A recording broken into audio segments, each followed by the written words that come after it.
Hello everyone, एक बार फिर से स्वागत है आपका अपना यूट्यूब चैनल साइंस गुरु रवि में। गाइज, आज मैं रेलवे वाले बच्चों के लिए एक बहुत इंपॉर्टेंट चीज़ लेके आया हूँ। आज की इस क्लास में मैं आपको मानव हृदय की कार्य प्रणाली पढ़ाने वाला हूँ। आज तक रेलवे में मानव हृदय की कार्य प्रणाली से जितने भी क्वेश्चन पूछे गए हैं, इस क्लास को देखने के बाद में आप उन सभी क्वेश्चनों का आंसर बहुत अच्छे से दे पाओगे। वीडियो को शुरू से लेकर के एंड तक देखना। चैनल पर नया तो चैनल को जरूर सब्सक्राइब कर लेना, बेल आइकन को प्रेस कर लेना ताकि आपके पास हमारे वीडियो का नोटिफिकेशन टाइम टू टाइम पहुंच सके। चलिए आज की क्लास की शुरुआत करते हैं। एग्जाम डेट आ चुकी है, आप सभी को पता है रेलवे की। दशहरा निकल गया है, दिवाली भी निकलने वाली है। दिवाली के बाद में 10, 15, 20 दिन का आपके पास टाइम रहेगा। जितना हो सके उतना अपना सिलेबस कंप्लीट कर लीजिए। और भैया कितना इंपॉर्टेंट है नौकरी, ये तो आप सभी को पता है। अभी दिवाली पर घर जाओगे ना, तब देखना किस तरीके से बिहेव करते हैं हमारे पड़ोस वाले, है ना। दुख होता है ना। एक नौकरी वाले को इज्जत अलग ही मिलती है, हमें इज्जत अलग ही मिलती है। तो भैया फटाफट पढ़ लो यार, जो पढ़ना है ना, आपके पास समय बहुत कम है, और फटाफट नौकरी लग जाओ, तब देखो फिर मजे ही मजे है। चलो भैया, आज की क्लास की शुरुआत करते हैं। इस क्लास में मानव हृदय के बारे में पढ़ने वाले हैं। एक एक क्वेश्चन जो आपसे आज तक आपके एग्जाम में पूछा गया है, वो सभी क्वेश्चन आप हल कर दोगे इस क्लास के बाद में। हेडिंग क्या लगाओगे? Human heart. ह्यूमन हार्ट यानी कि मानव हृदय। मानव हृदय, ठीक है। अब कुछ बेसिक क्वेश्चन है भैया मानव हृदय से संबंधित। सबसे पहले, हृदय का अध्ययन विज्ञान की जिस शाखा में किया जाता है, एक्चुअली में उस शाखा को क्या कहा जाता है? भाई जैसे कि ब्लड का अध्ययन विज्ञान की जिस शाखा में किया जाता है, उस शाखा को हीमेटोलॉजी कहा जाता है। जिसमें आप प्लाज्मा के बारे में पढ़ते हो, आरबीसी के बारे में पढ़ते हो, डब्ल्यूबीसी के बारे में पढ़ते हो, ब्लड प्लेटलेट्स के बारे में पढ़ते हो, हीमोग्लोबिन के बारे में पढ़ते हो। वैसे ही अगर आपको हृदय के बारे में डिटेल में जानना है, हृदय के चैम्बरों के बारे में जानना है, हृदय के बारे में पढ़ना है, तो विज्ञान की जिस शाखा में आप पढ़ते हो उस शाखा को कहा जाता है कार्डियोलॉजी। क्या कहा जाता है? कार्डियोलॉजी। तो पहला क्वेश्चन तो यही है कि हृदय का अध्ययन विज्ञान की जिस शाखा में करते हैं उस शाखा को क्या कहा जाता है? उस शाखा को कहा जाता है कार्डियोलॉजी, ठीक है। यह आपसे आपके एग्जाम में पूछा गया क्वेश्चन है। हृदय का अध्ययन विज्ञान की जिस शाखा में किया जाता है उस शाखा को क्या कहा जाता है मेरे भाई? उस शाखा को कहा जाता है कार्डियोलॉजी। फिर हृदय के डॉक्टर को क्या कहेंगे? तो हृदय का जो डॉक्टर होता है, हृदय का जो डॉक्टर होता है उसे कहेंगे भैया कार्डियोलॉजिस्ट। कार्डियोलॉजिस्ट कहेंगे, ठीक है। तो हृदय के डॉक्टर को क्या कहा जाता है? कार्डियोलॉजिस्ट। और हृदय का अध्ययन विज्ञान की जिस शाखा में किया जाता है उस शाखा को क्या कहा जाता है? उस शाखा को कार्डियोलॉजी कहा जाता है। इतनी बात क्लियर है? किसी को प्रॉब्लम यहाँ तक? बिल्कुल नहीं होनी चाहिए। अगर आपसे पूछे कि भैया हृदय का कार्य क्या है, तो हृदय का कार्य होता है ब्लड को पंप करना। ब्लड को पंप करना, ब्लड को पंप करना। अब ये ब्लड को पंप करना क्या होता है? तो जैसे ही ये क्लास पूरी होगी आपकी, तो लास्ट में मैं आपको बहुत अच्छे से बता पाऊंगा कि भैया ब्लड को पंप करना क्या होता है। इतनी बात क्लियर है? किसी को प्रॉब्लम यहाँ तक? तो अगर आपसे कोई क्वेश्चन पूछे कि हृदय का अध्ययन विज्ञान की जिस शाखा में किया जाता है उस शाखा को कार्डियोलॉजी कहा जाता है, हृदय के डॉक्टर को कार्डियोलॉजिस्ट कहा जाता है, हृदय का कार्य क्या है? ब्लड को पंप करना, ठीक है। हृदय का भार कितना होता है? वजन, वेट, भार कितना होता है? तो लगभग में 280 से लेकर के मेरे भाई 300 ग्राम होता है। कितना होता है? 280 से लेकर के मेरे भाई 300 ग्राम होता है आपके हृदय का भार। बोलो, इतनी बात क्लियर है? किसी को कोई प्रॉब्लम यहाँ तक? बिल्कुल नहीं होनी चाहिए भाई, बिल्कुल नहीं होनी चाहिए। इतनी बात समझ में आ गई आपको? ओके।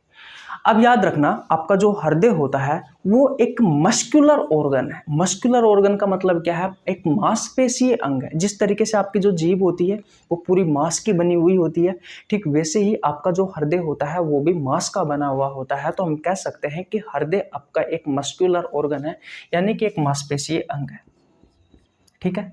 तो जो हृदय होता है, यानी कि जो हार्ट होता है, ये मस्कुलर ऑर्गन है।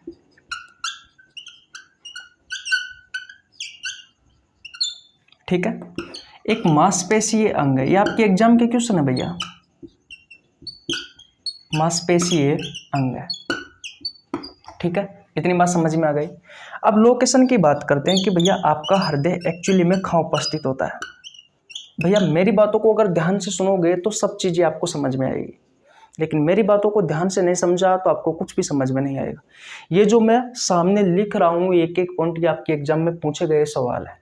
हृदय की लोकेशन के बारे में बात करें तो कहाँ पर उपस्थित होता है, जैसे कि मान लीजिए एक ये आपका क्या है,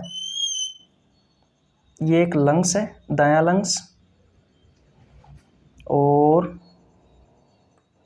ये मान लीजिए आपका बायां लंग्स है, ठीक है। तो इन दोनों के बीच में यहाँ पर होता है हृदय गुहा। तो इस हृदय गुहा में उपस्थित होता है आपका क्या, हृदय। यहाँ पर ये क्या है, ये आपका हृदय गुहा में उपस्थित होता है कौन, आपका हृदय। दोनों फेफड़ों के बीच में आपका जो हार्ट होता है वो ये दायां फेफड़ा है, ये दायां लंग्स है, और ये आपका क्या है, ये आपका बायां लंग्स है, यानी कि बायां फेफड़ा है। ये दायां फेफड़ा है, ये बायां फेफड़ा है। तो दायां फेफड़ा और बायां फेफड़ों के बीच में ये जो जगह आपको दिखाई दे रही है भाई, ये जो जगह आपको दिखाई दे रही है इसी में उपस्थित होता है, दोनों फेफड़ों के बीच में हृदय गुहा होती है, उस हृदय गुहा में आपका हृदय उपस्थित होता है, ठीक है। यहाँ पर चेस्ट में, सीने में पसली पिंजरा होता है। पसली पिंजरे के जस्ट नीचे कौन कौन से ऑर्गन होते हैं, यहाँ पर लंग्स होते हैं, और दोनों लंग्स के बीच में बाईं ओर क्या होता है, बाईं ओर आपका हृदय होता है। लगभग 70 से 80%, तो याद रखना 70 से 80% तो बाईं ओर यानी कि लेफ्ट ओर आपका हृदय होता है। लेफ्ट लंग्स यानी कि बायां फेफड़ा की ओर होता है आपका हृदय, और लगभग 15 से 20% आप कह सकते हो, 15 से जो 20% है, या 20 से 15 से 20% मान लीजिए, 80% ये मान लीजिए, 20% ये मान लीजिए, तो ये होता है बीच में, दोनों फेफड़ों के बीच में। और दोनों फेफड़ों के बीच का जो स्थान होता है उसे मेडियास्टेनम कहा जाता है। दोनों फेफड़ों के बीच का जो रिक्त स्थान होता है उसे क्या कहा जाता है, इसे कहा जाता है मेडियास्टेनम। बोलो। और ये जो होता है ना भैया, ये आपका हृदय जो होता है ये 2 नंबर से लेकर के 6 नंबर की पसलियों के बीच में उपस्थित होता है। पसलियों के बीच में नहीं, पसलियों के नीचे उपस्थित होता है। 2 नंबर से लेकर के 6 नंबर तक की आपकी जो पसली है उन पसलियों के नीचे उपस्थित होता है कौन, आपका हृदय। बोलो किसको समझ में नहीं आया, सबसे पहले तो मुझे ये बताओ। सबसे पहले तो मुझे ये बताओ कि आपको क्या समझ में नहीं आया। अगर मैं आपसे पूछूं कि आपके हृदय की लोकेशन क्या है, तो देखो आपका हृदय कहाँ है, बताओ। मेरा हृदय कहाँ, आप तो ये बताओ, मुझे ये बताओ। देखो चीजें रटना नहीं है, हमें समझना है।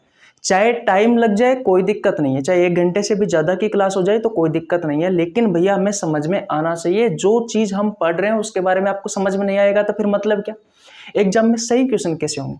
आप सभी को पता है हृदय जो होता है वो हमारे सीने में होता है, हमारे चेस्ट में होता है। इतनी बात क्लियर है। यहाँ पर आप सभी को पता है स्केलेटल सिस्टम वाले चैप्टर में आपने पढ़ा होगा, कंकाल तंत्र वाले चैप्टर में आपने पढ़ा होगा, यहाँ पर पसली पिंजरा होता है कि नहीं है। जो पीछे से रीढ़ की हड्डी से जुड़ा हुआ होता है, आगे से स्टर्नम सीने की अस्थि से जुड़ा हुआ होता है, और बीच में आपकी पसलियां होती है, 12 जोड़ी होती है, संख्या में 24 होती है। आपने पढ़ा है, कोई परेशानी। इस पसली पिंजरे के जस्ट नीचे की तरफ क्या होते हैं, आपका लंग्स होते हैं, आपके हृदय होता है, आपका हृदय होता है। और दायां हृदय मेरा ये है, लंग्स होते हैं यानी कि आपके फेफड़े होते हैं। तो दायां फेफड़ा मेरा ये है और बायां फेफड़ा मेरा ये है भैया। दायां फेफड़ा इस तरफ है, बायां फेफड़ा इस तरफ है। तो बाएं फेफड़े में यहाँ पर 2 नंबर से लेकर के 6 नंबर की जो पसली होती है उसके जस्ट नीचे की तरफ एक हृदय गुहा होती है भैया। देखो जैसे कि दायां फेफड़ा ये रहा, बायां फेफड़ा ये रहा, तो बाएं फेफड़े में इस तरफ यहाँ पर नीचे की ओर 2 नंबर से लेकर के 6 नंबर की जो पसलियां होती है उनके जस्ट नीचे की तरफ हृदय गुहा, यानी कि हृदय जिस गुहा में, जिस खड्डे में उपस्थित रहता है उस खड्डे को हृदय गुहा कहा जाता है। तो उसे हृदय गुहा कहा जाता है, हृदय गुहा। इस हृदय गुहा में आपका हृदय उपस्थित होता है। मैंने यहाँ पर स्पष्ट रूप से लिख रखा है कि 2 से लेकर के 6 नंबर की पसलियों के बीच में उपस्थित होता है। दोनों हृदयों के बीच का जो रिक्त स्थान होता है उसे मेडिस्टेनम कहा जाता है। तो ये बीच वाला जो स्थान होता है इसमें लगभग 15 से 20% आपका हृदय बीच में होता है, दोनों फेफड़ों के बीच में। लेकिन ज्यादातर बाईं ओर होता है भैया, लगभग 70 से 80% आपका जो हृदय होता है वो बाएं फेफड़े की ओर होता है यहाँ पर। तो आपको बहुत अच्छे से समझ में आ गया होगा, ये दायां फेफड़ा है, ये बायां फेफड़ा है। मानता हूं मैं मुझे अच्छे से बनाने नहीं आया, लेकिन आप समझ सकते हो, इतना मैंने आपको बना दिया है। ठीक है, तो सबसे पहले मुझे बताओ कि यहां तक की कहानी आपको समझ में आई या नहीं आई। आ गई? एक बार और बताता हूं दोबारा। हृदय का अध्ययन विज्ञान की जिस शाखा में किया जाता है उसे कार्डियोलॉजी कहा जाता है। हृदय के डॉक्टर को कार्डियोलॉजिस्ट कहा जाता है। इसका कार्य होता है ब्लड को पंप करना, है कि नहीं है? हृदय का अध्ययन विज्ञान की जिस शाखा में किया जाता है उस शाखा को कार्डियोलॉजी, हृदय के डॉक्टर को कार्डियोलॉजिस्ट। हृदय क्या काम करता है? ब्लड को पंप करना। अभी मैं बताऊंगा आपको कि ब्लड को पंप करना एक्चुअली में होता क्या है। हृदय का भार कितना होता है? तो 300 ग्राम आप याद रख सकते हो, 250 से लेकर के 300 ग्राम होता है। ठीक है मेरे भाई। हृदय जो होता है एक मस्कुलर ऑर्गन है, एक मांसपेशी अंग है। उसके बाद में हमने कुछ नहीं पढ़ा, उसके बाद में हमने लोकेशन पढ़ी है कि हमारी जो पसली होती है वो पसली 2 नंबर से लेकर के जो 6 नंबर की पसली होती है उसके जस्ट नीचे की तरफ बाएं फेफड़ा में नीचे की तरफ क्या होता है? कार्डियक नोच होता है, यानी कि हृदय गुहा होती है। उस हृदय गुहा में हमारा फेफड़ा उपस्थित होता है। बाएं फेफड़े की ओर लगभग 70 से 80% आपका हृदय होता है, बीच में 15 से 20% होता है। इतना मैंने बताया, इसके अलावा मैंने कुछ नहीं बताया। तो यहाँ तक की बातें आपको सारी क्लियर हो गई होगी। अब ध्यान से समझना। कक्षक की बात करूं तो आपके हृदय में 4 चैम्बर होते हैं, 4 कक्षक होते हैं। कितने कक्षक होते हैं? 4 कक्षक होते हैं। उनके नाम भी मैं आपको बताने वाला हूं, लेकिन आपसे आपके एग्जाम में डायरेक्ट क्वेश्चन पूछा जाता है कि मानव हृदय में कितने चैम्बर होते हैं। तो मानव हृदय में कितने चैम्बर होते हैं मेरे भाई? मानव हृदय में चैम्बर होते हैं 4। अगर मैं आपसे क्वेश्चन पूछूं कि मछलियों के हृदय में कितने चैम्बर होते हैं, तो मछलियों के हृदय में कितने चैम्बर होते हैं? 2 चैम्बर होते हैं। बात सही है मेरी? अब आपको कमेंट बॉक्स में बताना है कि जो पक्षी होते हैं उनके हृदय में कितने चैम्बर होते हैं, उनके हृदय में कितने चैम्बर होते हैं। ठीक है मेरे भाई, इतनी बात क्लियर है। मैंने क्लास ले रखी ऑलरेडी चैम्बरों पर आधारित, जिसमें मैंने कॉकरोच का बताया है। कॉकरोच से तिलचट्टा कहते हो आप, उसके बारे में बताया है। केंचुआ के हृदय में चैम्बरों की संख्या कितनी होती है वो मैंने आपको बताया है। मछलियों के हृदय में कक्षकों की संख्या कितनी होती है मैंने आपको वो बताया है। उभयचर के हृदय में, और कहने का मतलब उभयचर जो हो गए, पक्षी हो गए, सरीसृप हो गए, स्तनधारी हो गए, इनके हृदय में चैम्बरों की संख्या कितनी होती है वो सारी चीज मैं आपको ऑलरेडी बता करके आ चुका। इतनी बात समझ में आई या नहीं आई? सबसे पहले तो मुझे बताओ, इतनी बात क्लियर है? एक लाइन लिख रहा हूं भैया, अगर आपको समझ में आए तो बताना कि हृदय को 4 कक्षकों में विभाजित करने वाली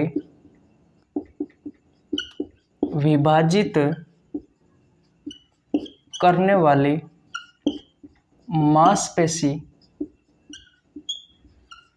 को सेप्टम कहा जाता है। आपके हृदय को 4 चैम्बरों में विभाजित करने वाली मांसपेशी को क्या कहा जाता है? सेप्टम कहा जाता है। उस मांसपेशी का नाम क्या है जो आपके हृदय को 4 चैम्बरों में विभाजित करती है? तो उसका नाम है भैया सेप्टम। जैसे कि मान लीजिए आपका ये हृदय है, अब इस हृदय को 4 चैम्बरों में विभाजित किया है, 1 2 3 4। तो ये 4 चैम्बरों में विभाजित करने वाली ये जो मांसपेशी होती है, इस मांसपेशी को सेप्टम मांसपेशी कहा जाता है। क्या कहा जाता है? सेप्टम मांसपेशी कहा जाता है। ये चीजें आपसे डायरेक्ट आपके एग्जाम में पूछी जाती है। आपसे क्वेश्चन पूछा जाता है कि जो हृदय होता है उस हृदय का आकार कैसा होता है। भाई वजन के बारे में हमने देख लिया, तो कम से कम हृदय का आकार तो आपको पता होना जरूरी है। तो हृदय का जो आकार होता है वो होता है बंद मुट्ठी के समान, बंद मुट्ठी के समान होता है। ऐसे दिखाई देता है आपको, बंद मुट्ठी के समान ऐसे दिखाई देता है। आपके हृदय का आकार कैसा होता है? तो हृदय का आकार होता है बंद मुट्ठी के समान। सबसे पहले मुझे बताओ कि यहाँ तक की कहानी किस किस को समझ में आई है, किस किस को नहीं आई है। देखो, चीजें जो रटने वाली चीजें है ना मेरे भाई, वो यहाँ तक है। आगे मैं एक भी लाइन नहीं लिखने वाला। सारी चीजें मैं आपको समझाने वाला हूं डायग्राम की सहायता से। ये 15 मिनट में आपने जो चीज देखी है, सिर्फ यही चीज आपको लिखनी है। अब लिखने का काम समाप्त हो चुका है, अब सिर्फ आपको समझाना है। बट ये छोटी छोटी चीजें हैं जो डायरेक्ट आपसे रेलवे एग्जाम में पूछ ली जाती है, जैसे कि आरआरबी ग्रुप डी में, आरआरबी एनटीपीसी में, एएलपी में पूछ ली जाती है, टेक्नीशियन में पूछ ली जाती है, जेई में पूछ ली जाती है, आरपीएफ में पूछ ली जाती है।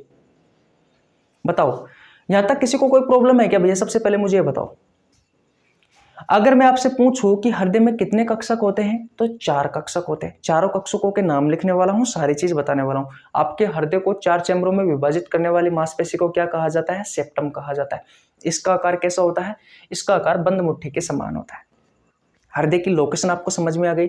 2 नंबर से लेकर के 6 नंबर की पसलियों के जस्ट नीचे की तरफ बाएं फेफड़ों की ओर 70 से 80% होता है और बीच में होता है 15 से 20%। जिस जगह पर उपस्थित होता है उसे हृदय गुहा कहा जाता है। आपका हृदय जो होता है वो हृदय गुहा में उपस्थित होता है।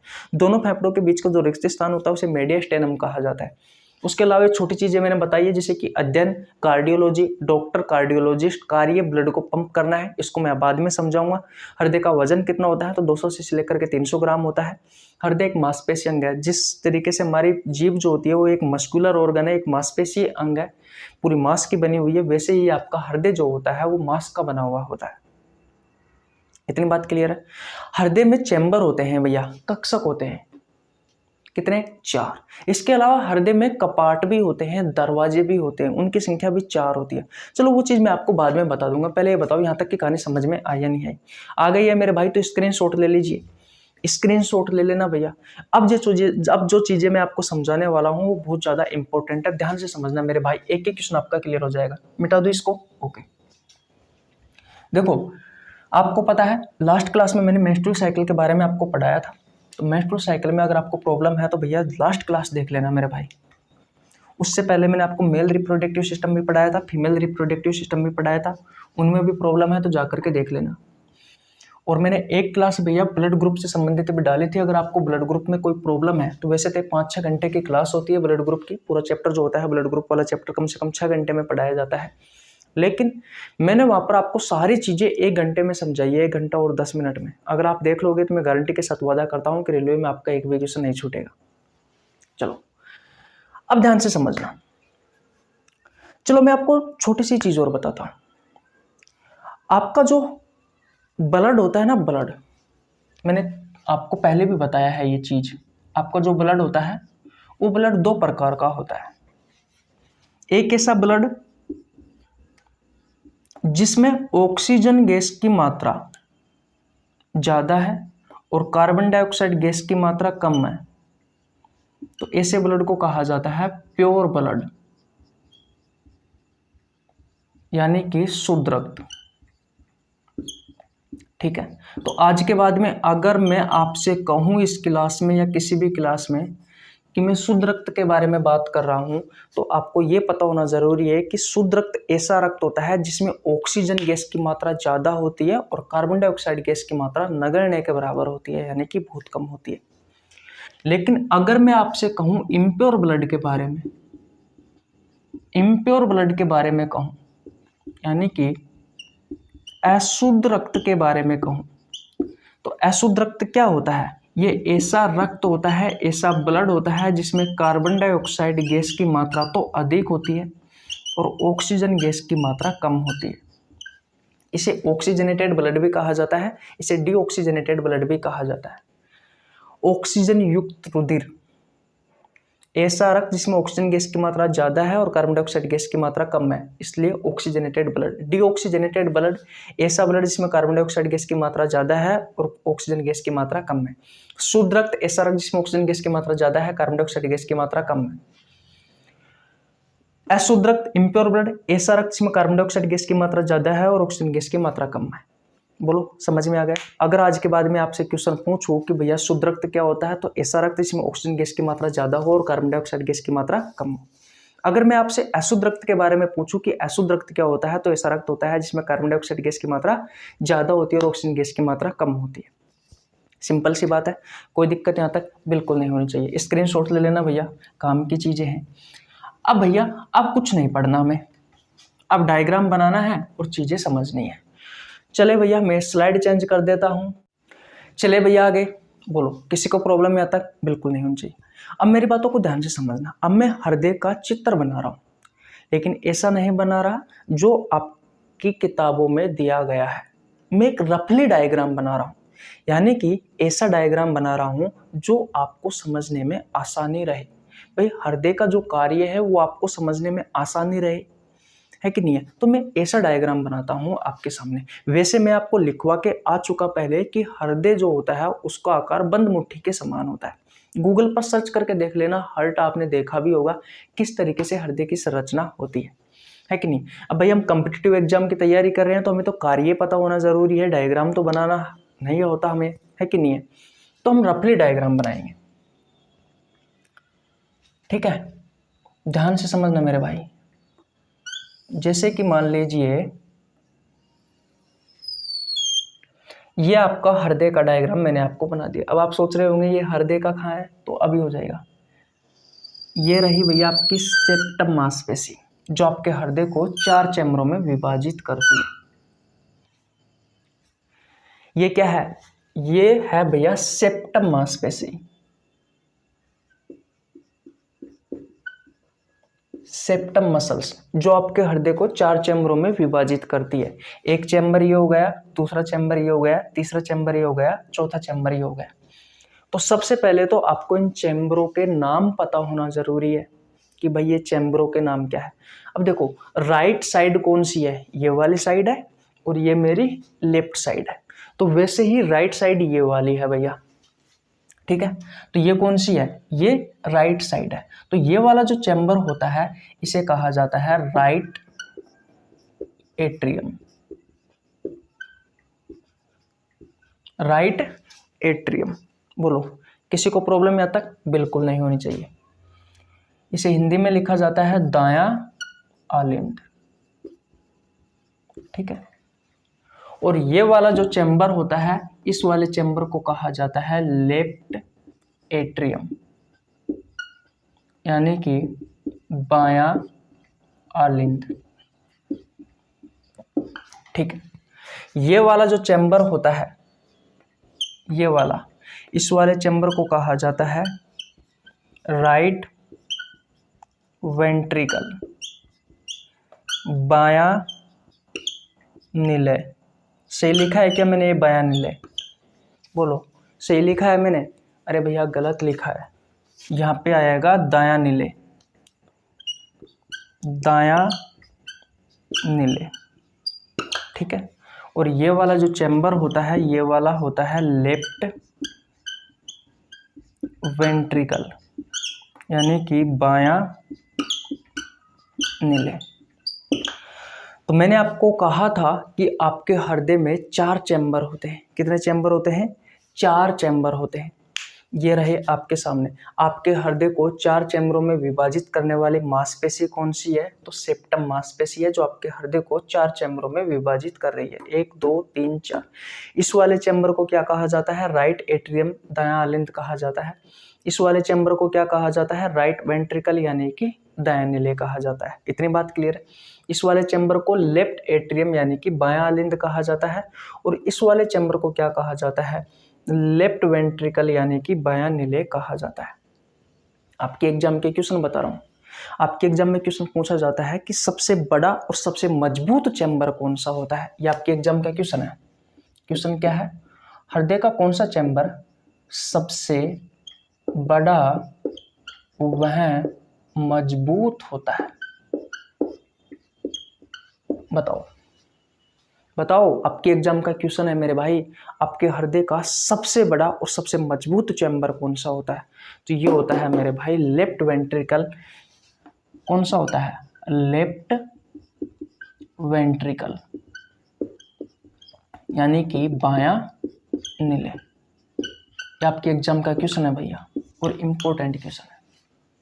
ऊपर वाले जो चैम्बर होते हैं वो थोड़े हल्के होते हैं, नीचे वाले जो चैम्बर होते हैं वो थोड़े भारी होते हैं।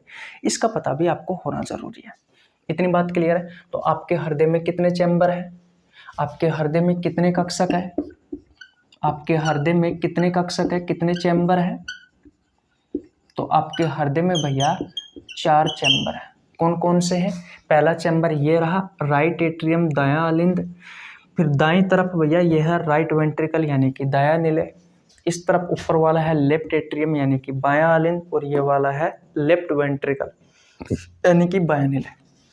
क्या इसे मैं एल ए लिख सकता हूँ? क्या एल ए का मतलब लेफ्ट एट्रियम। क्या इसे मैं एल वी लिख सकता हूँ? क्या इसका मतलब लेफ्ट वेंट्रिकल।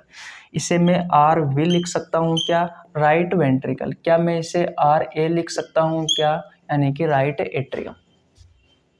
बोलो बताओ भाई, किसी को कोई प्रॉब्लम है क्या? देखो ये दाईं ओर है, देखो मेरा हाथ दाईं ओर है तो दाईं तरफ लिखा मैंने, मेरा हाथ ये बाईं ओर है, ये बायां हाथ है मेरा तो मैंने बाईं ओर बायां लिखा, दाईं ओर दायां लिखा, बाईं ओर बायां लिखा। ठीक है, ये याद रखना है। हर हमेशा किताब कॉपी में जब भी आप पढ़ते हो या नोट्स बनाते हो बोर्ड पे देखते हो तो इस ओर जो होता है वो दायां होता है और इस ओर जो होता है वो बायां होता है। इतनी बात क्लियर है? किसी को कोई प्रॉब्लम बिल्कुल नहीं होनी चाहिए। देखो हमारा उल्टा होता है, जैसे कि ये मेरा दायां हाथ है, मैंने इस तरफ मुंह कर लिया तो भैया ये मेरा दायां हाथ है तो इस तरफ बायां आ गया, और ये मेरा बायां हाथ है तो इस तरफ दायां हो गया।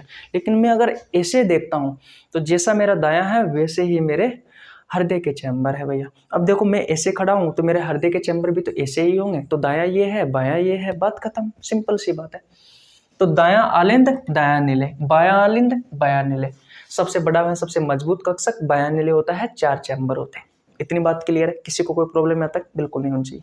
अब देखो भैया ये जो दोनों कक्षक होते हैं ना दाएं वाले, भाई ये दायां आलिंद है ये दायां निले हैं यानी कि इस तरफ दायां वाला भाग है, तो दाएं आलिंद में अशुद्ध रक्त बहता है। कौन सा रक्त बहता है? इम्प्योर ब्लड बहता है। इम्प्योर ब्लड, इम्प्योर ब्लड का मतलब क्या है? अशुद्ध रक्त, यानी कि ऐसा रक्त जिसमें कार्बन डाइऑक्साइड गैस की मात्रा ज्यादा हो और ऑक्सीजन गैस की मात्रा कम हो। बात क्लियर है? तो अगर आपसे क्वेश्चन पूछे कि भैया जो दाएं आपके कक्षक होते हैं जैसे कि दायां आलिंद या दायां निले, तो उसमें किस प्रकार का ब्लड बहता है? तो अशुद्ध रक्त बहता है। अशुद्ध रक्त ऐसा रक्त होता है जिसमें कार्बन डाइऑक्साइड गैस की मात्रा ज्यादा हो और ऑक्सीजन गैस की मात्रा कम हो, सिंपल सी बात है। बाईं ओर कौन सा रक्त बहता है? तो बाईं ओर प्योर ब्लड बहता है। प्योर ब्लड का मतलब शुद्ध रक्त। शुद्ध रक्त क्या होता है? तो ये ऐसा ब्लड होता है जिसमें कार्बन डाइऑक्साइड गैस की मात्रा ज्यादा हो, सही है क्या? नहीं, जिसमें ऑक्सीजन गैस की मात्रा ज्यादा हो और कार्बन डाइऑक्साइड गैस की मात्रा कम हो। तो ऐसे रक्त को क्या कहा जाता है? ऐसे रक्त को क्या कहा जाता है? प्योर ब्लड यानी कि शुद्ध रक्त।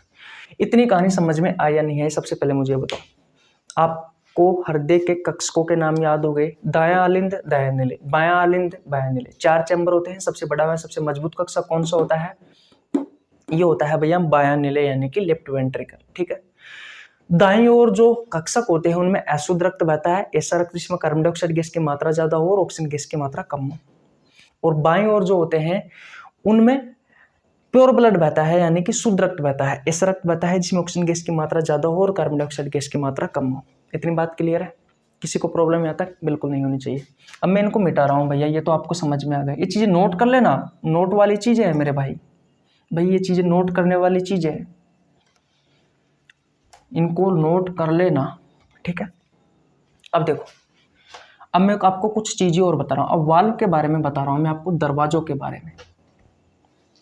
आपके हृदय में क्या होते हैं? वाल्व लगे होते हैं। तो 4 वाल्व होते हैं। कितने वाल्व होते हैं? 4 वाल्व। यहां पर होता है ट्राइकस्पिड वाल्व। कौन सा वाल्व होता है? नाम सुन लीजिए, ट्राइकस्पिड वाल्व। त्रिकपर्दी कपाट, ये नाम याद करने पड़ेंगे। तो अगर आपसे कोई क्वेश्चन पूछे कि ट्राइकस्पिड वाल्व कहाँ लगा होता है, इसे मैं टीवी से लिख सकता हूँ। ये चीजें आपको याद रखनी है मेरे भाई, क्योंकि आगे जाके जब मैं आपको हृदय की कार्य प्रणाली पढ़ाने वाला हूँ तो उसमें मैं यहाँ पर वैसे ही लिखूंगा जैसे कि मैंने लिख दिया आरए। तो आरए का मतलब क्या है? Right atrium. इस वाले चैम्बर को मैं आरवी लिखूंगा यानी कि राइट वेंट्रिकल। इस वाले चैम्बर को मैं लेफ्ट एट्रियम लिखूंगा यानी कि एलए लिखूंगा। इस वाले चैम्बर को मैं एलवी लिखूंगा यानी कि लेफ्ट वेंट्रिकल। जैसे कि ये वाल है तो इस वाल को मैं ट्राइकस्पिड वाल नहीं लिखूंगा, टीवी लिखूंगा ओनली फॉर। तो आपको समझ में आना चाहिए। यहां पर होता है भैया बाइकस्पिड वाल। यहाँ पर क्या होते हैं, यहाँ पर होते हैं मेरे भाई बाइकस्पिड वाल्व। बाइकस्पिड वाल्व का मतलब होता है द्विक कपाट। ठीक है। अब देखो, अगर मैं आपसे पूछूं कि भाई ट्राइकस्पिड जो वाल्व होता है, ये ट्राइकस्पिड वाल्व कहाँ लगा होता है, तो आप क्या कहोगे कि दायां आलिंद वह दायां निले के बीच लगा होता है। बात तो सही है, ये दायां आलिंद है, ये दायां निले है। दायां आलिंद राइट एट्रियम और राइट वेंट्रिकल के बीच में होता है ट्राइकस्पिड वाल्व। इतनी बात क्लियर है? किसी को प्रॉब्लम यहाँ तक? बिल्कुल नहीं होनी चाहिए। अगर मैं आपसे पूछूं कि जो बाइकस्पिड वाल्व होता है, ये बाइकस्पिड वाल्व कहाँ लगा होता है, तो आप कहोगे कि बायां आलिंद वह बायां निले के बीच में होता है। और रटने वाली बात नहीं बता रहा भैया मैं आपको, ये रहा भैया आपका बायां आलिंद और बायां निले, इन दोनों के बीच में ये बाइकस्पिड वाल्व लगा हुआ होता है, ये देख सकते हो आप। इतनी बात क्लियर है? एक वाल्व लगा होता है भैया यहाँ पर, इस वाल्व का नाम है भैया सेमी लूनार वाल्व। इसे अर्धचंद्राकार कपाट कहा जाता है, अर्धचंद्राकार कपाट कहा जाता है। तो अगर आपसे कोई क्वेश्चन पूछे कि भाई सेमी लूनार वाल्व यानी कि अर्धचंद्राकार कपाट, सेमी लूनार जो वाल्व है ये कहाँ पे होता है, तो ये होता है भैया दायां नीले में। ध्यान से समझना, एक एक चीज बहुत ज्यादा इंपॉर्टेंट है। एक वाल्व यहां पर होता है भैया, इस वाल्व को कहा जाता है एओर्टिक वाल्व, एओर्टिक वाल्व यानी कि आयोटा का कपाट।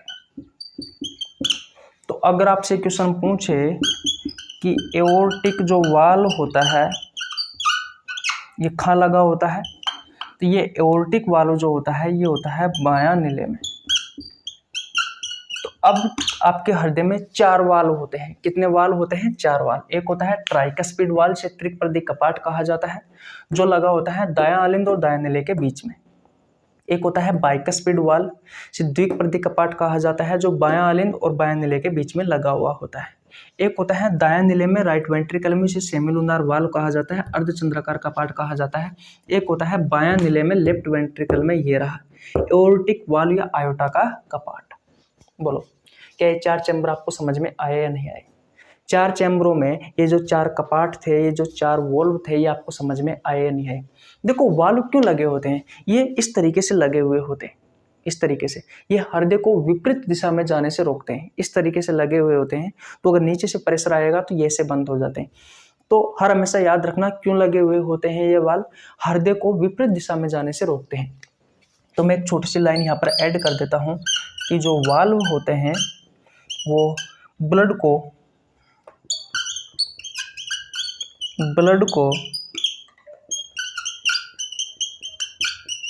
विपरीत दिशा में जाने से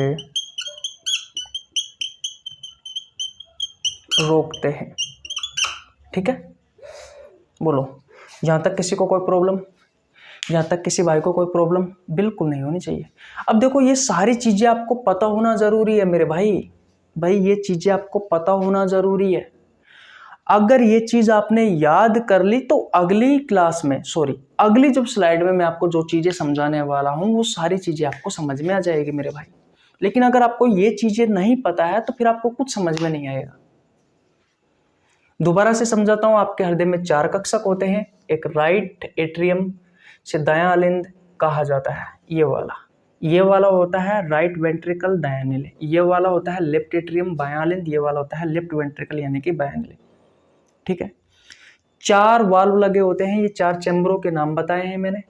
एक होता है ट्राइकस्पिड वाल्व, त्रिक कपाट, जो दायां आलिंद और दायां नीले के बीच में लगा हुआ होता है। एक होता है बाइकस्पिड वाल्व, द्विक कपाट, जो बायां आलिंद और बायां नीले के बीच में होता है। एक होता है दायां निलेमन जिसे सेमिलुनर वाल्व कहा जाता है, अर्धचंद्राकार कपाट कहा जाता है। एक होता है बायां निलेमन जिसे एओर्टिक वाल्व यानी कि आयोटा का वाल्व कहा जाता है। दाईं ओर अशुद्ध रक्त बहता है, आप सभी को पता है। बाईं ओर शुद्ध रक्त बहता है। अशुद्ध रक्त इम्प्योर ब्लड क्या होता है? ऐसा ब्लड जिसमें कार्बन डाइऑक्साइड गैस की मात्रा ज्यादा, ऑक्सीजन गैस की मात्रा कम हो, वो होता है इम्प्योर ब्लड यानी कि अशुद्ध रक्त। शुद्ध रक्त क्या होता है? ऐसा ब्लड जिसमें ऑक्सीजन गैस की मात्रा ज्यादा हो और कार्बन डाइऑक्साइड गैस की मात्रा कम हो। बोलो क्या चीजें समझ में आई या नहीं आई मेरे भाई? चीजें समझ में आई या नहीं आई? आ गए ना यहाँ तक? चलो स्क्रीनशॉट ले लीजिए। अब मैं मिटा देता हूं और एक अच्छा सा डायग्राम बना करके और अच्छी बातें सीखते हैं। मिटा दूं? स्क्रीनशॉट ले लिया आपने? ओके। अब ध्यान से समझना मेरी बातों को, अब मेरी बातों को ध्यान से समझना मेरे भाई। अगर आपने ध्यान से नहीं समझा तो फिर देखो, फिर आपको समझ में नहीं आएगा। देखो ये जो चैप्टर होता है ना, सर्कुलेटरी सिस्टम वाला चैप्टर, जिसमें आप ब्लड के बारे में, ब्लड वेसल्स के बारे में पढ़ते हो, ये चैप्टर कम से कम भैया 20 दिन में कंप्लीट होता है, कम से कम 20 घंटे में कंप्लीट होता है। अब कम से कम जिसमें हृदय जो होता है वो कम से कम 4 क्लास में पढ़ाया जाता है। कितनी क्लास में? 4 क्लास में। अब 4 से 5 घंटे की जो चीज़ें हैं, अगर आप उसे 1 घंटे में सीखने की कोशिश करोगे तो देखो भैया प्रॉब्लम तो होगी। लेकिन यहाँ पर अब आपके पास इतना समय नहीं है कि भैया यहाँ पर हम आपको 4-4, 5-5 घंटे पढ़ाएं। मैं ऑलरेडी पढ़ा के आ चुका, मैं ऑलरेडी आपको पढ़ा करके आ चुका भैया। अगर आप में से कोई ऐसा भाई है जो रेलवे की तैयारी कर रहा है, पहली बात तो ये है कि रेलवे की तैयारी करने वाले ही इस क्लास को देख रहे होंगे मुख्य रूप से। वैसे ये क्लास सभी परीक्षाओं के लिए उपयोगी है, कोई विशेषकर ये नहीं है कि भैया सिर्फ रेलवे वालों के लिए ही है, सभी एग्जाम के लिए उपयोगी है। और हम जो कंटेंट उपलब्ध कराते हैं वो छोटी से छोटी एग्जाम से लेकर के बड़ी से बड़ी एग्जाम तक हमारा कंटेंट काम करता है। ठीक है भैया, तो ऐसी कोई बात नहीं है। आप सभी एग्जाम की तैयारी कर रहे हो, किसी भी एग्जाम की तैयारी कर रहे हो, सभी एग्जाम के लिए उपयोगी है।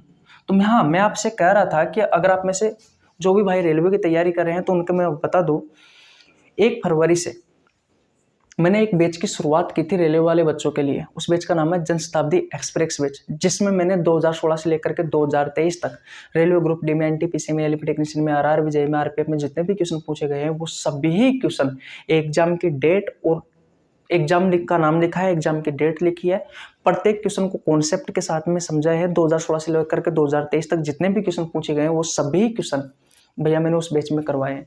जूलॉजी पूरी कंप्लीट है, सिर्फ रेस्पिरेटरी सिस्टम वाला चैप्टर बचा हुआ है। बॉटनी के भी बहुत सारे चैप्टर कंप्लीट है, ह्यूमन डिसीज वाला चैप्टर भी करा दीजिए, हम माइक्रोबायोलॉजी में पढ़ते हैं। तो 4-5 चैप्टर और बचे हुए हैं, आपके एग्जाम के पहले मैं 100 में से 100% वो चैप्टर करवा दूंगा भैया, विश्वास रखो। और क्या चाहिए आपको? मैंने बहुत सारे चैप्टरों की थ्योरी करवा रखी है, यूट्यूब चैनल पर आप जाइए देखिए, आपको प्लेलिस्ट में मिल जाएगी। बहुत सारे चैप्टरों के एमसीक्यू क्वेश्चन करवा रखे हैं, नहीं देखे हैं तो चैनल पर जाइए देख सकते हैं। हर रोज मैं कम्युनिटी पोस्ट में रेलवे वाले बच्चों के लिए क्वेश्चन डालता हूँ, चैप्टर वाइज डालता हूँ। सुबह 4 बजे से हमारे क्वेश्चन स्टार्ट हो जाते हैं कम्युनिटी पोस्ट में, रात को 10 बजे तक चलते हैं। सुबह 4 बजे, फिर 6 बजे आते हैं, फिर 8 बजे आता है, फिर 10 बजे आता है, फिर 12 बजे आता है दिन में, फिर दोपहर 2 बजे, फिर 4 बजे, फिर शाम को 6 बजे, 8 बजे, 10 बजे से हमारे क्वेश्चन चलते रहते हैं, सुबह 4 बजे से लेकर के रात के 10 बजे तक। तो बहुत सारे स्टूडेंट वहाँ पर रिवीजन कर रहे हैं क्वेश्चनों का। बहुत सारे स्टूडेंट हमारे साथ टेलीग्राम चैनल पर जुड़े हुए हैं। टेलीग्राम चैनल पर भी मैं हर रोज आपको 20 क्वेश्चन करवाता हूँ। विटामिन के प्रीवियस ईयर के क्वेश्चन करवा रहा हूँ जो आपसे रेलवे में पूछे गए हैं। वहाँ पर मैं लिस्ट भी डालता हूँ, जैसे कि विटामिनों की कमी से होने वाले रोगों की लिस्ट डाल दी, विटामिनों की कमी से होने वाले रोगों की लिस्ट डाल दी, विटामिनों के जो रासायनिक नाम है उनकी लिस्ट डाल दी, विटामिनों के स्रोतों की लिस्ट डाल दी भैया। तो टेलीग्राम चैनल ज्वाइन नहीं किया तो आपको नीचे लिंक डिस्क्रिप्शन में मिल जाएगा, टेलीग्राम चैनल भी जाकर के ज्वाइन करो। आपका रिवीजन मैं बहुत जल्दी करवा रहा हूँ भैया। और यहाँ पर मैं आपका कंटेंट यानी कि कॉन्सेप्ट जो है, कॉन्सेप्ट क्लियर करवा रहा हूँ, क्योंकि अब हमारे पास इतना समय नहीं है कि भैया हम आपको क्वेश्चन करवाए। क्वेश्चन मैं ऑलरेडी करवा के आ चुका हूँ, आप जाकर के देखिए जनशताब्दी एक्सप्रेस बैच में। मेरा मानना है कि अगर आपका कॉन्सेप्ट क्लियर है तो फिर एग्जाम में कोई सा भी क्वेश्चन आ जाए भैया, कोई दिक्कत वाली बात नहीं है, फिर आप उसको करके ही आओगे। इसलिए मैं यहाँ पर आपको जैसे कि जो अच्छे कॉन्सेप्ट है, जैसे कि मेल रिप्रोडक्टिव सिस्टम से आप सभी को पता है क्वेश्चन आते हैं, फीमेल रिप्रोडक्टिव सिस्टम से क्वेश्चन आते हैं, है कि नहीं, नेफ्रॉन की संरचना से क्वेश्चन आते हैं, मेंस्ट्रुअल साइकिल से क्वेश्चन आते हैं, वो सब चीज़ें मैं करवा के आया हूँ भैया आपको। मैंने बहुत सारे एंजाइमों पर क्लास ले रखी है, कल में आपको हो सकता है मानव शरीर की 306 हड्डी पढ़ा दूं भैया, सॉरी 306 नहीं होती, 206 होती है, तो 206 हड्डी पढ़ा दूं मैं आपको। वैसे जो अच्छे अच्छे कॉन्सेप्ट है, जैसे आपके एग्जाम में क्वेश्चन बनने की संभावना है, वो सभी चीजें मैं आपके सामने पेश कर रहा हूँ अभी फिलहाल भैया। रोज की एक क्लास आती है, देख लिया करो यार, एक घंटे के आसपास की क्लास आती है। चलो स्क्रीनशॉट तो क्या लोगे, मैं स्लाइड चेंज कर देता हूँ, फिर आगे शुरुआत करते हैं। देखिए भैया, अब ध्यान से समझना मेरी बातों को, क्योंकि अब ये लास्ट स्लाइड है। अब तक मैं आपको जो सिखा के आ चुका हूं वो सारी चीजें आपको यहां देखने को मिलेगी। सबसे पहले ये कौन सा चैम्बर है, तो इस वाले चैम्बर को मैंने नाम दिया था राइट एट्रियम, यानी कि दायां आलिंद। इतनी बात क्लियर है। इस वाले चैम्बर को मैंने नाम दिया था राइट वेंट्रिकल, यानी कि दायां नीले। इस वाले चैम्बर को मैंने नाम दिया था लेफ्ट एट्रियम, यानी कि बायां आलिंद। इस वाले चैम्बर को मैंने नाम दिया था लेफ्ट वेंट्रिकल, यानी कि बायां नीले, जो कि हमारे हृदय के कक्षकों में सबसे बड़ा में सबसे मजबूत कक्षक था। ये वाल कौन सा है, ये ट्राइकस्पिड वाल है मेरे भाई। ये बाइकस्पिड वाल है, मैंने आपको बताया था। यहाँ पर एक वाल होता है जिसे सेमी लूनार वाल्व कहा जाता है, और यहाँ पर एक वाल होता है जिसे एओर्टिक वाल्व कहा जाता है। इतनी बात समझ में आई या नहीं आई? ठीक है, अब ध्यान से समझना मेरी बातों को। इतनी चीज मैं आपको बता के आ चुका पहले ऑलरेडी। देखो अब ध्यान से समझना, सबसे बड़ा सिरा कौन सा है, ये आपके एग्जाम में क्वेश्चन पूछा जाता है। तो सबसे बड़ा जो सिरा होता है ना मेरे भाई, वो होता है वेना कावा। और ये वेना कावा भी दो प्रकार का होता है, एक होता है सुपीरियर वेना कावा और एक होता है इंफीरियर वेना कावा। सबसे पहले तो मुझे ये बताओ कि ये कहानी आपको समझ में आई या नहीं है। मैंने आपसे कहा कि सुपीरियर वेना कावा और इंफीरियर वेना कावा, ये दो प्रकार के आपके क्या होते हैं, सिरा होते हैं। सबसे बड़ा सिरा, बोलो किसी को प्रॉब्लम यहाँ तक? बिल्कुल नहीं होनी चाहिए। मैंने आपसे कहा कि सबसे बड़ा सिरा कौन सा है, तो वेना कावा है। और वेना कावा भी दो प्रकार का होता है, एक होता है सुपीरियर वेना कावा और एक होता है इंफीरियर वेना कावा। ठीक है, अब जो सुपीरियर वेना कावा होता है, ये कौन सा चैम्बर है, ये है दायां आलिंद, राइट एट्रियम, यानी कि दायां आलिंद। इसमें ऊपर की ओर लगा हुआ होता है। तो मैं लिख सकता हूं यहां पर सुपीरियर वेना कावा। ठीक है, सुपीरियर वेना कावा ये ऊपर की ओर लगा हुआ होता है। और दूसरा होता है इंफीरियर वेना कावा, ये आपके दायां आलिंद में नीचे की ओर लगा हुआ होता है। तो ये कौन सा है मेरे भाई, ये है इंफीरियर वेना कावा। ठीक है, ये ऊपर की ओर लगा होता है दायां आलिंद में और ये नीचे की ओर लगा रहता है। बोलो, तो सबसे बड़ा सिरा के बारे में पूछा जाए तो वेना कावा है। ये लास्ट स्लाइड है, इसमें अगर आपको समझ में आ गया तो सारी चीज समझ में आ जाएगी, और अगर आपको समझ में नहीं आया तो कुछ समझ में नहीं आएगा। ठीक है, तो मैंने कहा सबसे बड़ा सिरा होता है वेना कावा। वेना कावा दो प्रकार का होता है, एक होता है सुपीरियर वेना कावा और एक होता है inferior vena cava. Superior vena cava ऊपर की ओर लगा हुआ होता है, इंफीरियर वेना कावा नीचे की ओर लगा हुआ होता है। अब ये जो ऊपर की ओर लगा हुआ होता है सुपीरियर वेना कावा, ये क्या करता है, आपका जो सीना होता है ना, सीना, इस सीने से ऊपर के अंगों से जो अशुद्ध रक्त है, कैसा रक्त मेरे भाई, इम्प्योर ब्लड, इम्प्योर ब्लड। और आप जानते हो इम्प्योर ब्लड को, तो इम्प्योर ब्लड को तो आप जानते हो, सीने के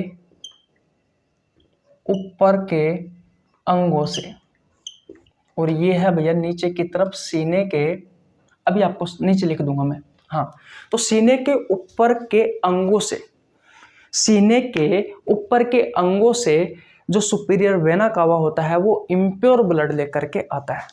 क्या लेकर के आता है, इम्प्योर ब्लड लेकर के आता है। क्या लेकर के आता है, इम्प्योर ब्लड लेकर के आता है। इम्प्योर ब्लड ऐसा ब्लड होता है जिसमें कार्बन डाइऑक्साइड गैस की मात्रा ज़्यादा हो और ऑक्सीजन गैस की मात्रा कम हो।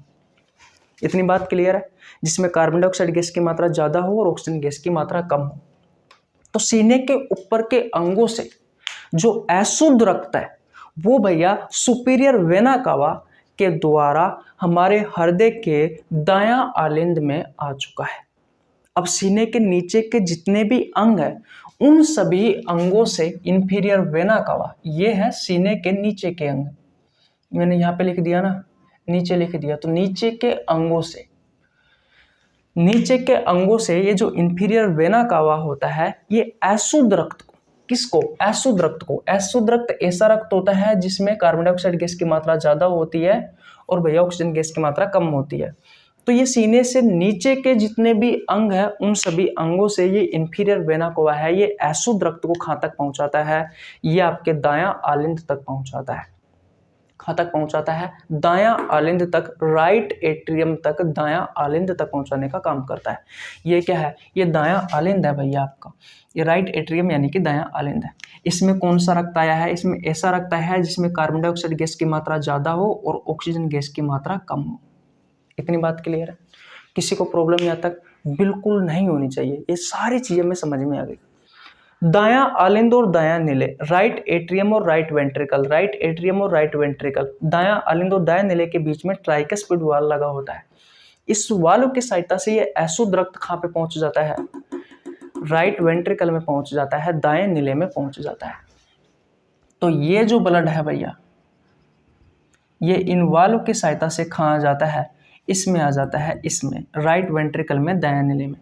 तो इसमें भी कैसा ब्लड है? ऐसा ब्लड जिसमें कार्बन डाइऑक्साइड गैस की मात्रा ज़्यादा हो और ऑक्सीजन गैस की मात्रा कम हो, यहाँ पर आ चुका है। ठीक है, इतनी बात क्लियर है? इस वाल्व की सहायता से आ चुका है भैया दायां आलिंद से दायां नीले में ब्लड। तो अगर आपसे क्वेश्चन पूछा जाए कि अशुद्ध जो रक्त होता है वो दायां आलिंद से दायां नीले में किस वाल्व की सहायता से आता है, तो ट्राइकस्पिड वाल्व की सहायता से आता है। ये वाल्व इस तरीके से लगे हुए होते हैं जो नीचे वाले जो चैम्बर होते हैं, नीचे वाले जो कक्षक होते हैं, इनसे ऊपर वाले चैम्बरों में ब्लड नहीं जा सकता। ऐसे लगे होते हैं, ऊपर से ब्लड आएगा तो ऐसे खुल जाएंगे, नीचे से ब्लड आएगा तो ये ऐसे बंद हो जाएंगे। इस तरीके से लगे होते हैं। मैंने यहाँ पर एक लाइन भी लिखी थी, आपको पता हो तो पहले, कि जो वाल्व होते हैं वो ब्लड को विपरीत दिशा में जाने से रोकते हैं। तो अगर ब्लड ऊपर से आ रहा है तो आने देंगे, लेकिन नीचे से ऊपर जाएगा तो नहीं जाने देंगे। इतनी बात समझ में आ गई? किसी को कोई प्रॉब्लम नहीं आता? बिल्कुल नहीं होनी चाहिए। अब यहाँ पर दायां नीले में एक वाल लगा होता है, सेमी लूनार वाल। इस सेमी लूनार वाल से कौन जुड़ा हुआ होता है? तो इससे जुड़ा हुआ होता है भैया एक धमनी जुड़ी हुई होती है, और उस धमनी का नाम क्या है? उस धमनी का नाम है पल्मोनरी आर्टरी। इसे फेफड़े की धमनी भी कहा जाता है या फुसफुसीय धमनी भी कहा जाता है। और आपसे क्वेश्चन पूछा जाता है कि जो फेफड़े की धमनी होती है, इस फेफड़े की धमनी में किस प्रकार का ब्लड बहता है? आप सभी को पता है धमनियों में वैसे तो शुद्ध रक्त बहता है, प्योर ब्लड बहता है। ऐसा ब्लड जिसमें ऑक्सीजन गैस की मात्रा ज़्यादा हो और कार्बन डाइऑक्साइड गैस की मात्रा कम हो, ऐसा ब्लड बहता है आर्टरी में, धमनी में। तो लेकिन ये अपवाद है भैया धमनियों में। यह है पल्मोनरी आर्टरी, फेफड़े की धमनी, जिसमें ऐसा ब्लड बह रहा है। आप सभी को पता, ऊपर से जो ब्लड आया है वो अशुद्ध ब्लड आया है। इसमें ऐसा ब्लड बहता है जिसमें कार्बन डाइऑक्साइड गैस की मात्रा ज़्यादा हो और ऑक्सीजन गैस की मात्रा कम हो। इसका मतलब यह है कि इसमें इम्प्योर ब्लड बह रहा है, इसमें इम्प्योर ब्लड बह रहा है। इतनी बात क्लियर है? तो ट्राइकस्पिड वाल्व की सहायता से दायां आलिंद से जो ब्लड था वो अशुद्ध रक्त, वो दायां नीले में आ चुका है। ठीक है, किस में आ गया है? दाएं नीले में आ चुका है। किस में आ गया है? दायां नीले में आ चुका है। अब दाएं नीले में कौन सा चैम्बर है भैया? तो दाएं नीले में ये चैम्बर है सेमी लूनार वाल्व। इस सेमी लूनार वाल्व से होता हुआ ब्लड है भैया, ये भैया किस में आ जाता है? पल्मोनरी आर्टरी में आ जाता है। अब ये पल्मोनरी जो आर्टरी होती है ये किससे जुड़ी हुई होती है? तो नाम से स्पष्ट है, पल्मोनरी आर्टरी यानी कि फेफड़ों की धमनी। तो ये किससे जुड़ी हुई होती है? ये भैया फेफड़ों से जुड़ी हुई होती है। किससे जुड़ी हुई होती है? फेफड़ों से। अब भैया मैं फेफड़ों का डायग्राम नहीं बना सकता, इसलिए मैंने यहाँ पर लंग्स लिख दिया है ताकि आपको समझ में आ जाए। अब छोटी सी बात, मेरी एक बात को समझना, यहाँ पर कि लंग्स जो होता है इसके बारे में मैंने आपको पहले भी बताया था, इस क्लास में नहीं बताया, लेकिन एक दिन मैंने पहले भी इस पर चर्चा की थी कि जो लंग्स होते हैं हमारे, जो फेफड़े होते हैं, वो ब्लड प्यूरिफिकेशन में सहायक होते हैं। ब्लड प्यूरिफिकेशन में, ब्लड प्यूरिफिकेशन में यानी कि रक्त के शुद्धिकरण में सहायक होते हैं, रक्त के शुद्धिकरण में सहायक होते हैं। और किस अवस्था में? तो गैसों की अवस्था में, गैसों की अवस्था में। देखो अभी अभी मैंने आपको बताया कि ब्लड दो प्रकार का होता है, एक होता है प्योर ब्लड, एक होता है इम्प्योर ब्लड।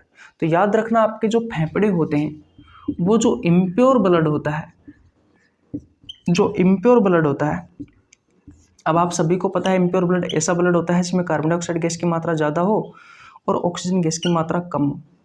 उसको किस में बदल देता है आपके फेफड़े? प्योर ब्लड में बदल देते हैं। और प्योर ब्लड के बारे में आप सभी को पता है, ऐसा ब्लड होता है जिसमें ऑक्सीजन गैस की मात्रा ज़्यादा हो और कार्बन डाइऑक्साइड गैस की मात्रा कम हो। ऐसे ब्लड को प्योर ब्लड कहा जाता है। तो फेफड़ों का क्या काम है भैया? ब्लड को प्यूरिफिकेशन करना, यानी कि रक्त को शुद्धिकरण करना गैसों की अवस्था में। देखो कुछ नहीं है, इम्प्योर ब्लड में कार्बन डाइऑक्साइड गैस की मात्रा ज़्यादा है और प्योर ब्लड में ऑक्सीजन गैस की मात्रा ज़्यादा है। तो जैसे ही फेफड़ों में अब ब्लड जाता है तो फेफड़ों की जो सबसे छोटी इकाई होती है वायु कुपिका, उसमें गैसों का आदान प्रदान होता है। उसमें विसरण का नियम काम करता है, जिससे उच्च दाब वाला अणु हमेशा निम्न दाब वाले अणु की ओर चला जाता है, निम्न दाब वाला उच्च दाब वाले अणु की ओर चला जाता है। क्या मैंने लाइन बोली है वो सही बोली है क्या? एक बार मैं देख लेता हूँ भैया, क्योंकि मुझे पढ़े हुए बहुत दिन हो गए ना ये चैप्टर। तो कोई बात नहीं, 2 मिनट रुक जाओ, गलत तो पढ़ाएंगे नहीं हम आपको भैया, चाहे थोड़ा सा समय लग जाए, है कि नहीं है? कोई दिक्कत थोड़ी ना है आपको। विसरण के नियम पर ही काम करता है। उच्च दाब वाला अणु हमेशा निम्न दाब वाले अणु की ओर जाता है। हाँ, मैंने कहा था कि फेफड़ों की जो सबसे छोटी इकाई होती है वो होती है एल्वियोली, यानी कि वायु कुपिका। वो विसरण के नियम पर काम करती है। उसमें क्या होता है, हर हमेशा उच्च दाब वाला अणु निम्न दाब वाले अणु की ओर जाता है। तो जब रेस्पिरेटरी सिस्टम आपको पढ़ाया जाता है, जब श्वसन तंत्र आपको पढ़ाया जाता है, तो भैया उस समय हम आपको बहुत अच्छे से पढ़ाते हैं कि किस तरीके से यहाँ पर गैसों का आदान प्रदान होता है। फिलहाल आपको इतना ही याद रखना है कि जो लंग्स होते हैं, हमारे जो फेफड़े होते हैं, वो अशुद्ध रक्त को शुद्ध रक्त में कन्वर्ट कर देते हैं। अरे बस कुछ नहीं, बस आप तो इतना समझ लीजिए कि जो अशुद्ध रक्त है, उस अशुद्ध रक्त में से ये जो कार्बन डाइऑक्साइड गैस है, कार्बन डाइऑक्साइड गैस की मात्रा ज़्यादा होती है अशुद्ध रक्त में, तो इसको तो ये बाहर भगा देते हैं। इसको कहाँ भगा देते हैं? बाहर भगा देते हैं। और इसमें क्या डाल देते हैं? इसमें ऑक्सीजन डाल देते हैं। तो ऑक्सीजन गैस की मात्रा ज़्यादा हो जाएगी। अगर इसमें ऑक्सीजन डालेंगे, कार्बन डाइऑक्साइड को बाहर भगाएंगे, तो कार्बन डाइऑक्साइड गैस की मात्रा कम हो जाएगी। तो ऐसे ही ब्लड को तो कहा जाता है प्योर ब्लड, जिसमें ऑक्सीजन गैस की मात्रा ज़्यादा हो और कार्बन डाइऑक्साइड गैस की मात्रा कम हो। तो वैसे ही ये इम्प्योर ब्लड जो है वो प्योर ब्लड में कन्वर्ट हो जाता है भैया। यहाँ पर गैसों का आदान प्रदान होता है। तो याद रखना, जो लंग्स होते हैं वो इम्प्योर ब्लड को प्योर ब्लड में कन्वर्ट कर देते हैं। इतनी बात समझ में आ गई मेरे भाई? यहाँ तक किसी को कोई प्रॉब्लम? तो अगर मैं आपसे क्वेश्चन पूछूं कि फेफड़ों का क्या काम है, अशुद्ध रक्त को शुद्ध रक्त में कन्वर्ट करना है, यानी कि जो इम्प्योर ब्लड है जिसमें कार्बन डाइऑक्साइड गैस की मात्रा ज्यादा है और ऑक्सीजन गैस की मात्रा कम है, उसको ऐसे ब्लड में कन्वर्ट कर देता है जिसमें ऑक्सीजन गैस की मात्रा ज्यादा हो जाती है, कार्बन डाइऑक्साइड गैस की मात्रा कम हो जाती है, जिस ब्लड को प्योर ब्लड कहा जाता है। कहानी समझ में आ गई? मिटा दो भैया। ओके, ये लो भैया, भाई ये लो, मैंने मिटा दिया। अब देखो इम्प्योर ब्लड जो होता है ना, अब देखो ये जो इम्प्योर ब्लड है मेरे भाई, ध्यान से समझना, ये जो इम्प्योर ब्लड है, ये इम्प्योर ब्लड इस पल्मोनरी आर्टरी, फेफड़ों की धमनी की सहायता से कहाँ पे आ चुका है? आपके लंग्स के पास आ चुका है। ये कौन सा ब्लड आ रहा है? ये सब ब्लड आ रहा है जिसमें कार्बन डाइऑक्साइड गैस की मात्रा ज़्यादा है और ऑक्सीजन गैस की मात्रा कम है। अब याद रखना, आपके फेफड़ों से एक आर्टरी तो नहीं कह सकते, एक वेन्स जुड़ी हुई होती है, एक सिरा जुड़ा हुआ होता है। और उस सिरे का नाम क्या है? उस सिरे का नाम है मेरे भाई, उस सिरे का नाम क्या है? उस सिरे का नाम है पल्मोनरी वेन्स। पल्मोनरी वेन्स यानी कि फुसफुसीय सिरा भी कहते हैं, फेफड़ों का सिरा भी कह सकते हो आप। फेफड़ों का सिरा भी कह सकते हो या फिर फुसफुसीय सिरा भी कह सकते हो। इतनी बात क्लियर है? तो ये फेफड़ों का सिरा किससे जुड़ा हुआ होता है? एक तरफ तो फेफड़ों से जुड़ा हुआ होता है और दूसरी तरफ किससे जुड़ा हुआ होता है? दूसरी तरफ भैया लेफ्ट एट्रियम यानी कि बायां आलिंद से जुड़ा हुआ होता है। जैसे अगर मैं आपसे क्वेश्चन पूछूं कि पल्मोनरी आर्टरी किस किस से जुड़ी हुई होती है, तो राइट वेंट्रिकल यानी कि दायां नीले से जुड़ी हुई होती है और एक तरफ फेफड़ों से जुड़ी हुई होती है। तो ये आपके एग्जाम के क्वेश्चन पूछे जाते हैं कि पल्मोनरी आर्टरी किससे जुड़ी हुई होती है, तो एक तरफ तो आपके फेफड़ों से जुड़ी हुई होती है और एक तरफ दायां नीले से जुड़ी हुई है। पल्मोनरी वेन्स के बारे में पूछा जाए कि पल्मोनरी वेन्स किस किस से जुड़ा हुआ होता है, एक तरफ फेफड़ों से जुड़ा हुआ होता है और एक तरफ किससे जुड़ा हुआ होता है? बायां आलिंद से जुड़ा हुआ होता है, लेफ्ट एट्रियम से जुड़ा हुआ होता है। ये आपके एग्जाम के क्वेश्चन है मेरे भाई, ध्यान से समझना है इस बात को। इतनी बात समझ में आ गई? यहाँ तक किसी कोई प्रॉब्लम? अब मैंने क्या कहा कि लंग्स क्या करते हैं? लंग्स भैया अशुद्ध रक्त को, इम्प्योर ब्लड को प्योर ब्लड में कन्वर्ट कर देते हैं। तो ये क्या है? ये इम्प्योर ब्लड है, ये इम्प्योर ब्लड है और इस इम्प्योर ब्लड को आपके फेफड़ों ने क्या किया? प्योर ब्लड में कन्वर्ट कर दिया। और आप सभी को पता है प्योर ब्लड क्या होता है? ऐसा ब्लड होता है जिसमें ऑक्सीजन गैस की मात्रा ज़्यादा होती है और कार्बन डाइऑक्साइड गैस की मात्रा कम होती है। तो अब आपका रक्त जो है वो प्योर हो चुका है, प्योर ब्लड यानी कि शुद्ध रक्त हो चुका है। तो फेफड़ों ने क्या किया? अशुद्ध रक्त को शुद्ध रक्त में बदला। तो भैया आपके हृदय से जो ब्लड आ रहा था वो अशुद्ध आ रहा था, किसकी सहायता से? पल्मोनरी आर्टरी की सहायता से। आपके लंग्स के पास जो अशुद्ध रक्त था, इस अशुद्ध रक्त को आपके फेफड़ों ने प्योर ब्लड यानी कि शुद्ध रक्त में कन्वर्ट कर दिया। आपके लंग्स से कौन जुड़ा हुआ होता है? ये pulmonary artery, sorry pulmonary veins जुड़ा हुआ होता है। आप सभी को पता है मुख्य रूप से जो सिरा होते हैं उसमें अशुद्ध रक्त बहता है। मुख्य रूप से जो सिरा होते हैं उसमें कैसा रक्त बहता है? उसमें अशुद्ध रक्त बहता है। अशुद्ध रक्त का मतलब इम्प्योर ब्लड बहता है। इम्प्योर ब्लड ऐसा ब्लड होता है जिसमें कार्बन डाइऑक्साइड गैस की मात्रा ज़्यादा होती है और ऑक्सीजन गैस की मात्रा कम होती है।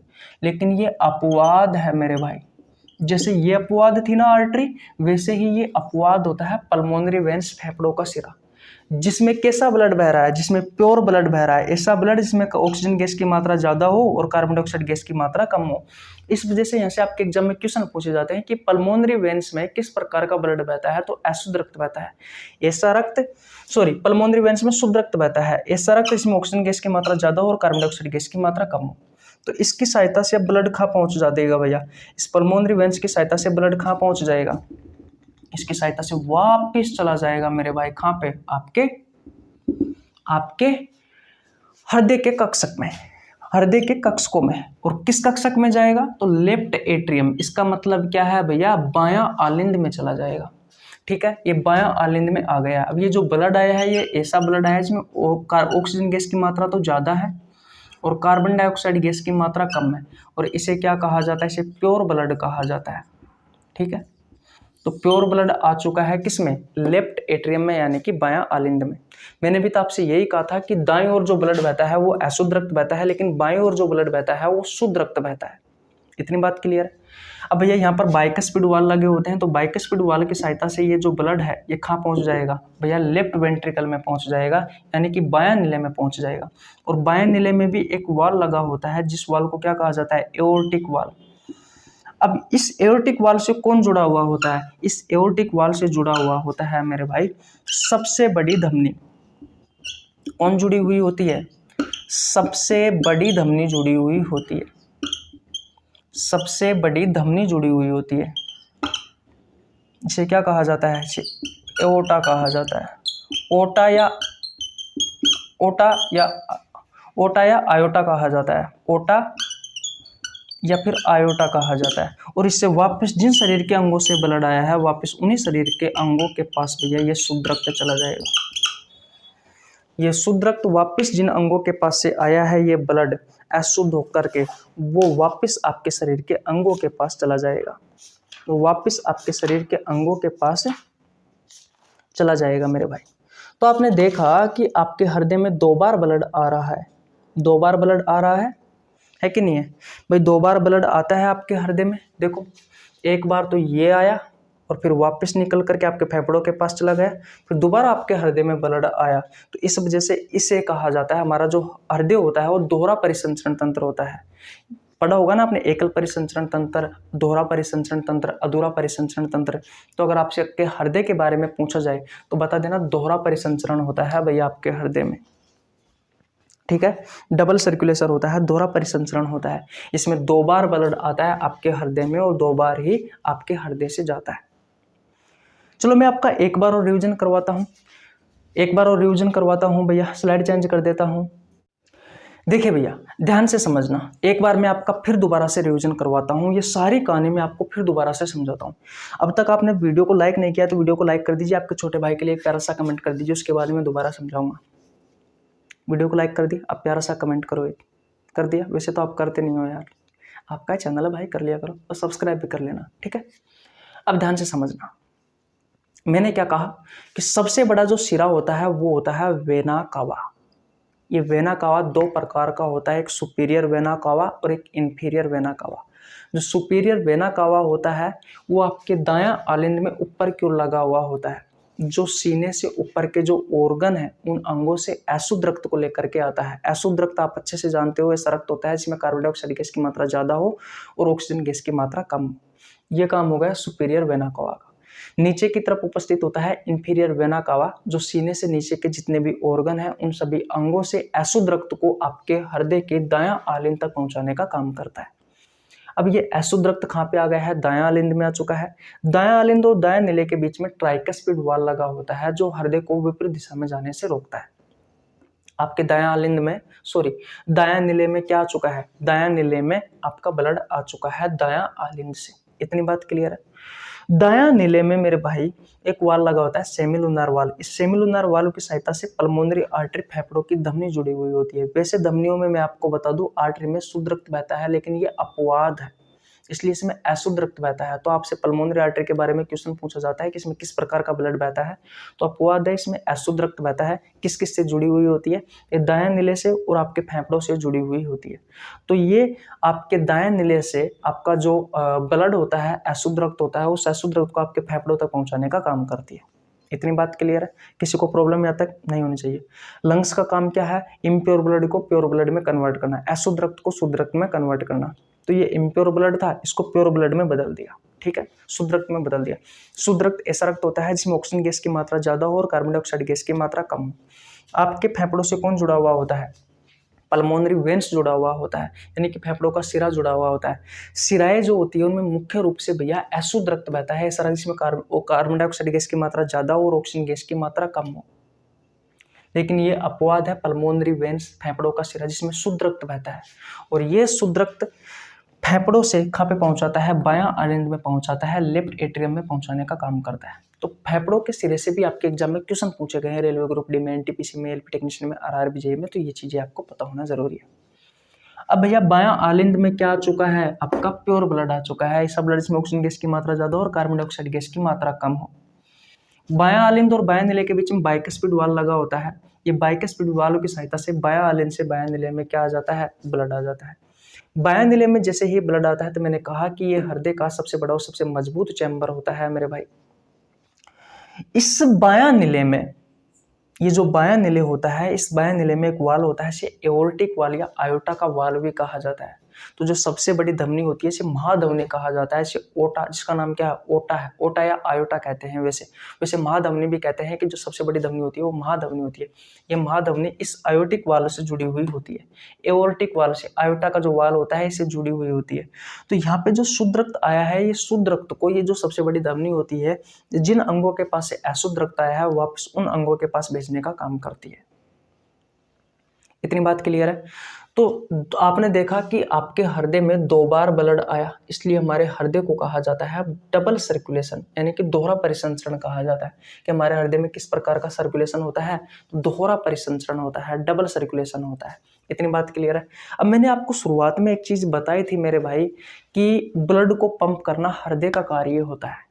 बताया था ना मैंने आपको, बहुत अच्छे से बताया था कि हृदय का कार्य क्या है? ब्लड को पंप करना। लेकिन वो चीजें अभी आपको समझ में नहीं आएगी, मैं आपको लास्ट में समझाऊंगा। तो अब समय आ चुका है वो चीजें आपको बताने का। तो देखो, अशुद्ध रक्त क्या होता है? हमारे शरीर के अंगों से अशुद्ध रक्त का हृदय तक आना और हृदय से अशुद्ध रक्त का आपके फेफड़ों के पास जाना, फेफड़ों से शुद्ध रक्त का वापस हृदय के पास जाना, हृदय के कक्षकों के पास जाना और हृदय के कक्षकों से शुद्ध रक्त का वापस आपके शरीर के अंगों तक जाना। ये प्रोसेस ही कहलाती है भैया ब्लड को पंप करना। बोलो क्या कहलाता है? ब्लड को पंप करना।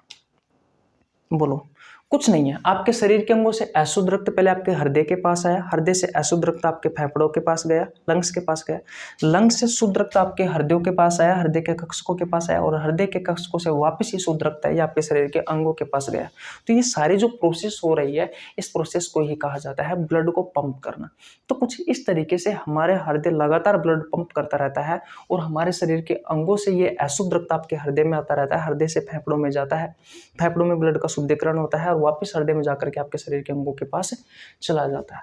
तो इस सारे प्रोसेस को क्या कहा जाता है? ब्लड को पंप करना। स्क्रीनशॉट ले लीजिए, मैं हट जाता हूं। अगर आपने मेरी बातों को ध्यान से सुना है तो मैंने ऐसी कोई चीज नहीं बोली है जो आपको नहीं आई हो, जो आपको समझ में नहीं आई हो। मैंने बहुत अच्छे से इस क्लास को समझाने की कोशिश की है। अब देखो भैया, जिस चीज को हम 4-4, 5-5 घंटे में पढ़ते हैं, जब थ्योरी पढ़ते हैं, तो वहां पर क्या होता है, एक ही चीज पर हम डिटेल में बात करते हैं। वहां पर क्या होता है, एक ही चीज में हम डिटेल में बात करते हैं। लेकिन अब आपके पास इतना समय है नहीं है। हाँ, लेकिन इतनी गारंटी है कि जो चीजें मैंने आपको सिखाई है, अगर वो चीजें आपको समझ में आ जाती है तो गारंटी है यहाँ से रेलवे का एक भी क्वेश्चन बाहर नहीं जाएगा। मैंने आपके पेपर बहुत अच्छे से देखे हैं, 2016 से लेकर के 2023 तक जितने भी क्वेश्चन पूछे गए हैं, उन सभी क्वेश्चनों में एक भी ऐसा क्वेश्चन नहीं है जो मैंने आपको समझाया है और वो क्वेश्चन वहां से नहीं आया हो। तो विश्वास रखना मेरे दोस्त, जन शताब्दी एक्सप्रेसवेज की जितनी भी क्लासें हैं, अगर आपको देखनी है देख लेना मेरे भाई। सिंगल क्वेश्चन भी बाहर नहीं जाएगा, ये मेरी गारंटी है। बिल्कुल लो लेवल से लेकर के हाई लेवल तक आपको पढ़ाया है। ठीक है, तो आज यहीं तक रखते हैं। अगर आपको वीडियो अच्छी लगी हो तो वीडियो को लाइक कर देना, आपके छोटे भाई के लिए एक प्यारा सा कमेंट कर देना। चैनल पर नया है तो मेरे भाई चैनल को जरूर सब्सक्राइब कर लेना, बेल आइकन को प्रेस कर लेना, ताकि आपके पास हमारी वीडियो का नोटिफिकेशन टाइम टू टाइम पहुंच सके। मिलते हैं गाइस नेक्स्ट वीडियो में, तब तक के लिए जय हिंद, जय भारत, राम राम, बाय।